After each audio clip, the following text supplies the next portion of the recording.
February of this year, we went to a New Jersey Devils game against the Penguins, and I had taken my sign to this game.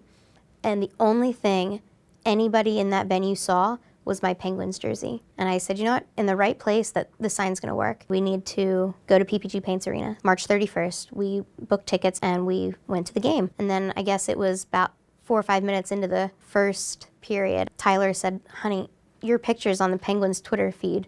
I was off school and I was sitting at home and I was reading my Penguins Twitter feed that I always read, and I saw Kelly's story. And my heart started racing because I just had this instinct that I was going to be the one that was going to be selected for it. And I saw, you know, first thing was at our blood type match. Started going through the process, and I messaged her on Facebook. I said, would you be willing to go to Pittsburgh, out to UPMC? And he's like, oh, heck yeah.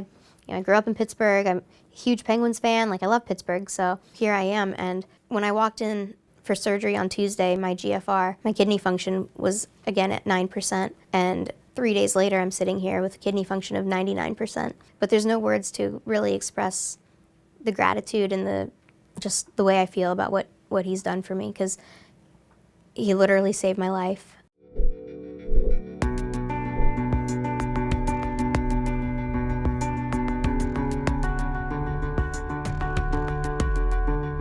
Most common in-flight emergencies are syncope or feeling lightheaded like you're going to pass out.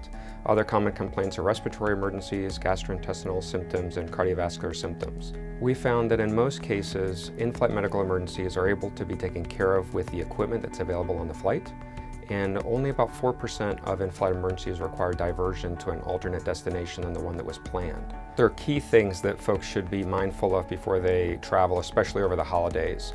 Applicable to every passenger is to make sure that you're well hydrated, especially because the most common in-flight emergency is passing out or feeling lightheaded.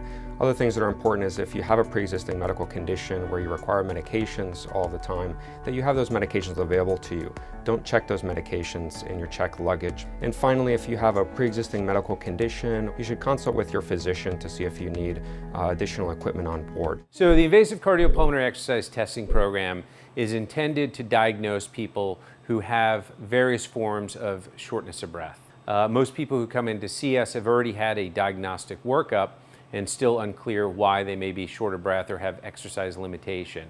So what we do is we challenge patients with exercise and see what their hemodynamics, what their breathing, and what their ability to exercise does.